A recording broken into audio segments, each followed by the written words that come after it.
Your Honor. And then you breached the lease.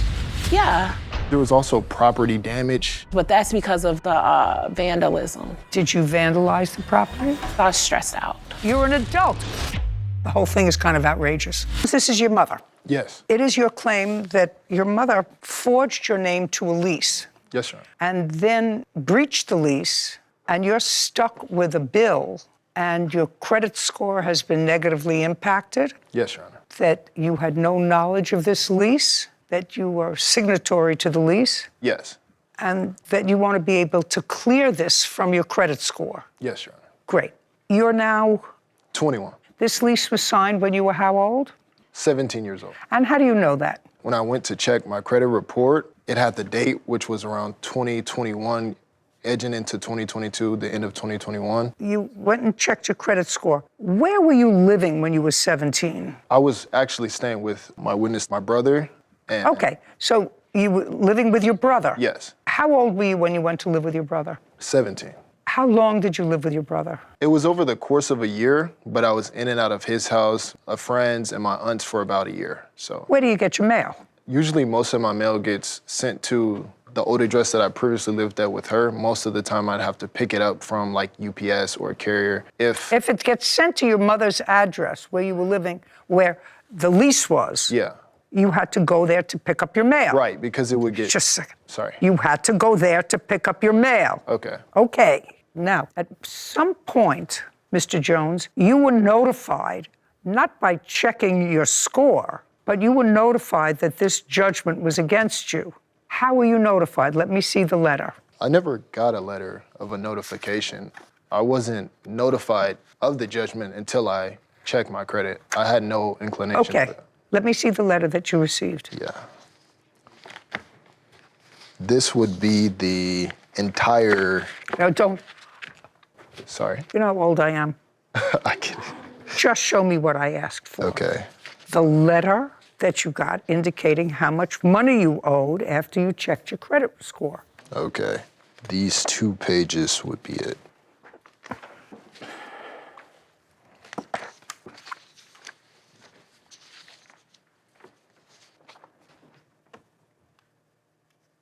Okay. Now, do you have a copy of the lease? That's a simple thing. That's what you should have, a copy of the lease. No. Do you have a copy of the lease? Yes. Did you get a copy of the lease? I'd like to see Yes. it, please.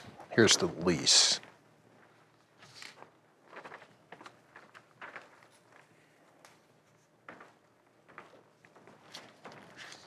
What's your date of birth, sir?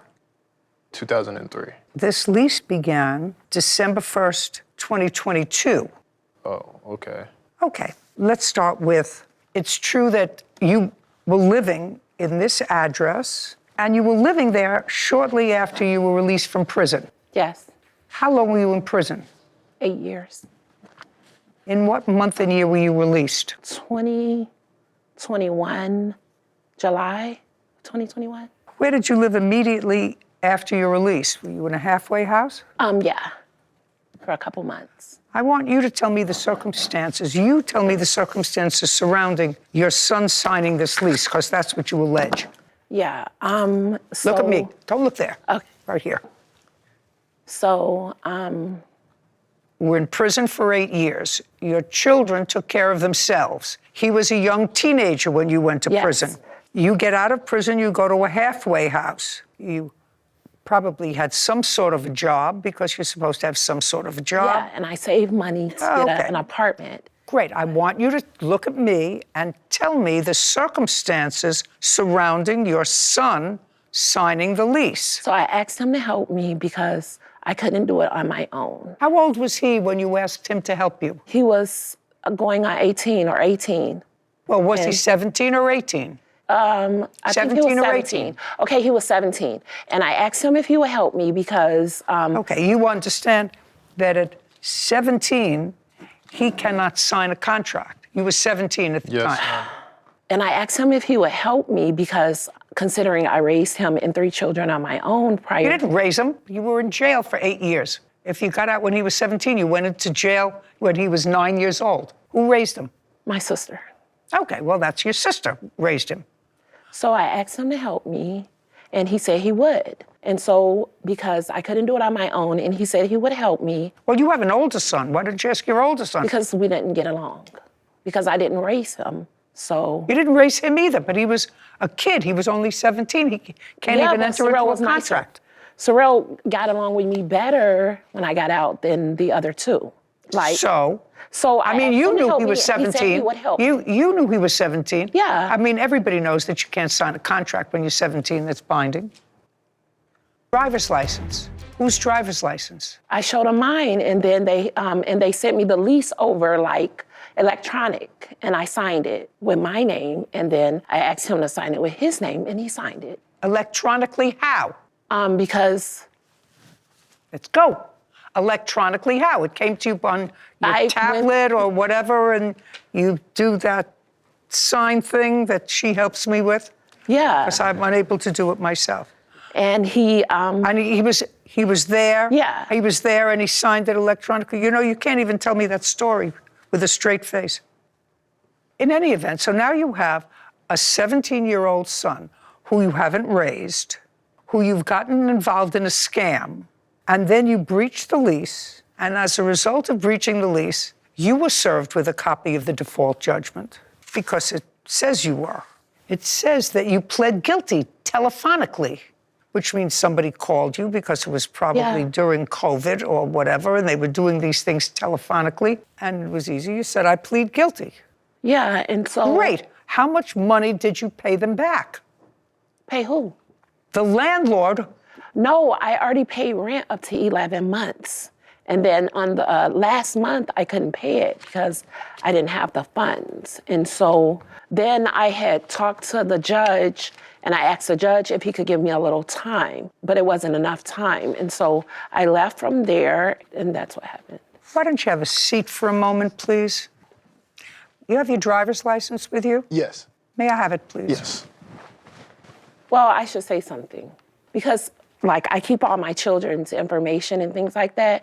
And so I might have used it when I was like filling out the application, just some copies. So I just wanted to say that. I understand that. But with his permission, though. It doesn't make any difference. Yeah, if he was 17 years old, my dear, if he was 17 years old, he is unable to sign a contract.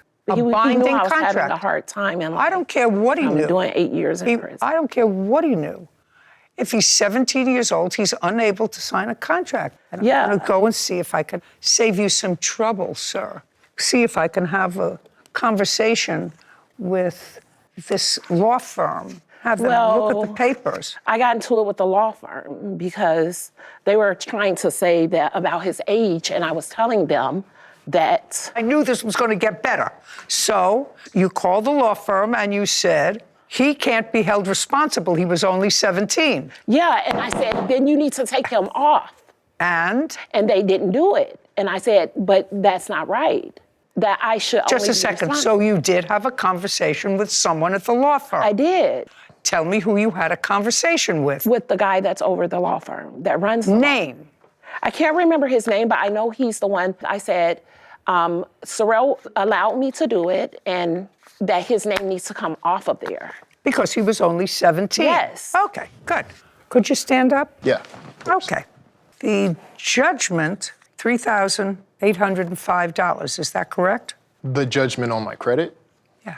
No, the judgment should have been for $9,980. Can I see that, please? Because all I have here I is... think that's the non-payment of rent. Yes, because there was also property damage. I don't see that. Well, I have pictures. No, I don't want to see pictures. Sorry. I want to see, this is the only letter that I have. Okay. That indicates that the amount of $3,805 was entered as a judgment. Do you have any other documentation that the judgment was more extensive than that? Yes, I have the credit check with the judgment on there.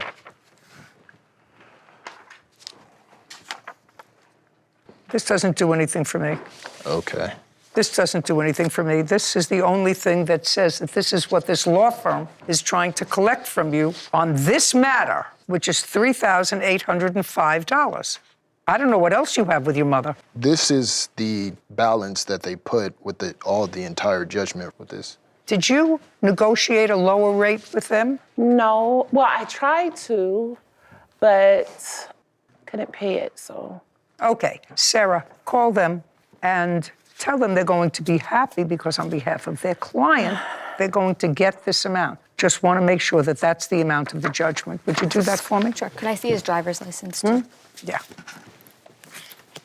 While Sarah's making that call, when did you decide to start getting involved and start doing the right thing with regard to your child?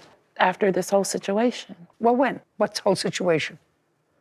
I don't know what you mean. Well, you moved out of the apartment and you didn't pay the last month's rent, and the landlord must have sent you communication, which you received. And when the case went to court, you called in telephonically Yeah, because and I was- pled guilty. Yeah. To what? Owing the money. Owing what money? That was from the apartment. How much? It was $9,000 something, but that's because of the vandalism. Did you vandalize the property? We both did, Why? because I was stressed out. Well, if you were stressed out, then you vandalized the property. No, I mean, we did it, but I was stressed out because of everything that was going on. Me and the property management didn't get along, and Did you live there with your mother? No, I didn't vandalize any property. I don't know where we is coming from, but there was Your no- brother talked to your mother? He's had conversations with her. Happy conversations? Had conversations with her about, Tell me your name. Xavier Williams. I'm the brother of Sorrel. How old are you? I'm 24. When your mother was living in this apartment, where was your brother living? He was actually bouncing out of my house sometimes maybe a month into, I believe, one of his friends, and I know my aunt for sure, but I didn't actually want to pressure him or question him too much on the matter. I just kind of heard what I heard and kind of like, just very disappointing and like just sad in a total, but Sorrel is like a good stand-up guy. Never been like this type of person. Even all the vandalism and the stuff I've seen is just insane. I would never see that from him. So even hearing that again is just kind of outrageous. So Yeah, the whole thing is kind of outrageous. yeah. Great, thank you so much. You can have a seat. Yes, ma'am. Xavier. well, people go through things and they get emotional, and everyone makes mistakes, so I don't think anyone is perfect. Well, I don't think anyone's perfect, Miss Williams. No one is perfect. But what parents try to do is usually shield their children from trouble. They don't try to inflict problems on their children and try to excuse their behavior because they were stressed. The one thing that you try not to do is impose that stress on your children. That's why I called the law firm and asked them to take him off of it. Why don't you stop paying them? It was only 1 month. Why don't you start paying the law firm? No, because- that would satisfy. You pled guilty to the judgment. That's what you did. You acknowledged that. It says so in the documentation that telephonically you pled guilty to breaching your lease. So my question to you is, if you work, why don't you say to the law firm, or didn't you say to them a year or more ago when this whole thing happened, I will pay you $50 a month. I'll pay you $100 a month until all of this is paid off. Can we come up with a figure? Instead, you just ignored it. And because you just ignored it, your son, who's just starting his life, is starting his life with a mark that's going to be very, very difficult But for that him. wasn't my intention. Whether it's your intention or not, you have the capacity to fix it. You're an adult. You work. I don't make good money at my job, so I make enough to pay my bills. Like, I don't have extra money for that. Well, do you have an apartment? Yeah, and I have, Just a second. You pay rent to your apartment? yes, What kind of work do you do? a call center. You work on a call center. Do you have to travel to get to work? Yes. How do you get there? Sometimes I catch an Uber, sometimes I share ride with the coworker. So you have money to pay an Uber to get you Yeah, to work. because I have to work in order to pay Of course. bills. Public transportation's not an option for you. Well, I don't know what that look means. I don't know what that look means. You have Uber and you have public transportation. What I'm saying to you is you didn't make an effort to say to the company, I will pay you. I don't care what I do. I'll get an extra job at night for the next year so that I don't encumber my son's credit since he's just starting out in life. Does that make sense to you? Definitely. What kind of work do you do, Mr. Jones? I'm a custom control panel builder, so I build control panels for fans for like big car washes. How were you skilled in that job? Yeah, I went to college at Carrington College in Arizona and did Yeah, an and I undergrad helped him through college. I helped pay for his college. I did an undergrad program at Carrington College, and I graduated, got my certification, and then got hired through Carrington. Good for you. Yeah, thank you. Did they attach your wages? No, I don't think so. It's not taken out. Yeah, I don't. Not yet. Yeah. Okay. We'll see if we can forestall that happening. Yes. Great. Thank you so much for all your help. I really appreciate it. Have a good day. Bye.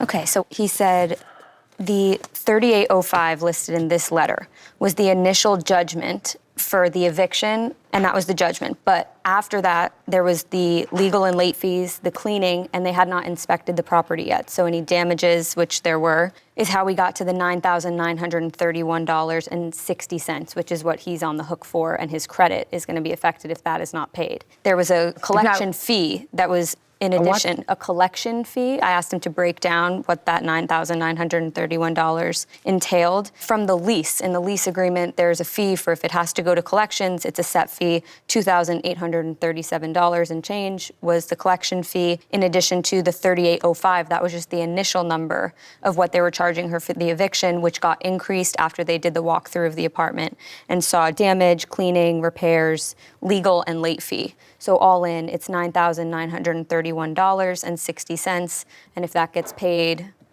plaintiff is clear in his credit. And we can pay that directly to this firm. I did not ask that question. Well, let's find out. Okay. Be right back.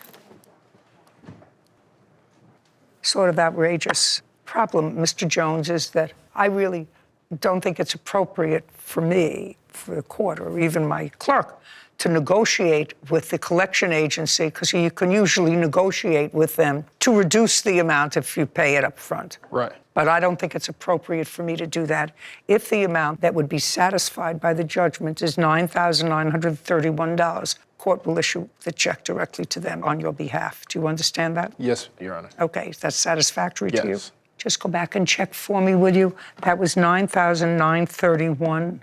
Yep. Yep. She's pretty persuasive, Sarah. Yes. So what did you work out, Miss Rose?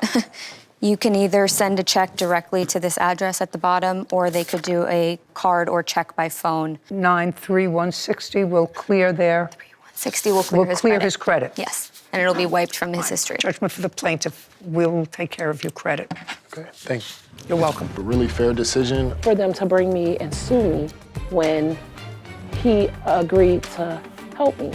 I'm very excited about it being removed off my credit. You know, how much I've done for them and how ungrateful they are for what I've done for them. She just came in later and used me for the situation to try to get a leg up. It's divided our family. Eventually, maybe I'll be able to mend it, but I don't think so. I want to get my family back. Thank you, Judy Justice. So I don't think debt collection offices get calls very often of, I'd like to pay this in full. He was very helpful. And when I said, this is Sarah Rose, I'm a law clerk for Judge Judy Scheinlin, he goes, the Judge Judy? As in, this is gonna be on TV? This is awesome. And I'm gonna get paid. This is the best day ever. And so he was having a great day. So I'm just glad. I did feel bad for the plaintiff. You know, your own mother takes advantage of you, and your credit is forever affected. And at 21, that's a tough thing. And he works and he went to school. Seems like an upstanding guy. And so I'm glad we were able to clear the debt. And I also confirmed that once this gets paid, it'll be taken off his record. It won't be a lingering factor in his we'll life make sure any of that. longer. Yeah, so make sure of that. The right thing. Great. I want to slow this down for a moment because this case isn't just legal, it's deeply personal. What stood out to me immediately is that this wasn't a misunderstanding or a technical mistake. This was a pattern of choices that kept landing on one person's shoulders, a 17-year-old kid who didn't even know his name was being used. At 17, you can't sign a contract. That's not a loophole. That's the law protecting minors. And the reason that law exists is because kids don't have the power, the experience, or the leverage to protect themselves from consequences like this. But in this case, the person who should have protected him didn't. This mother knew his age. She knew he couldn't legally sign. And yet she still put him in the middle of a lease, a breach, property damage, collections, and nearly $10,000 in debt. Then, when everything collapsed, she kept saying she was stressed, like stress somehow transfers responsibility. As stress explains behavior, it does not excuse it. What really bothered me was hearing how casually she talked about the damage. Credit isn't just a number. Credit decides where you can live, what jobs you can get, what interest rates you'll pay, and sometimes whether you even get a chance at all. And this young man was starting his adult life already behind, through no fault of his own. He went to school, he worked, he checked his credit responsibly, and instead of finding a clean slate, he found a mess he didn't create. And the judge saw that immediately. There was no yelling, no theatrics, just clarity. The judge made one thing very clear. Parents don't get to use their children as financial shields. You don't get to ruin your kid's future and then say, I was having a hard time. Life is hard for everyone. Parenting means you absorb the hardship. You don't pass it down. What I respect most here is that the court didn't just lecture, it fixed the problem. The debt was paid, the credit was cleared, the damage stopped right there. That matters, because without intervention, this would have followed him for years. But even with the legal issue resolved, the emotional damage doesn't disappear that easily. Trust like that, once broken, takes a long time to rebuild, if it ever does. This case is a reminder that accountability doesn't disappear just because someone is family. Sometimes the people closest to us are the ones who can hurt us the most. And that's exactly why boundaries matter. I'm glad the judge stepped in. I'm glad this young man got a second chance at a clean start. And I hope anyone watching this understands just how serious decisions like this really are. If you felt something watching this case, let me know in the comments.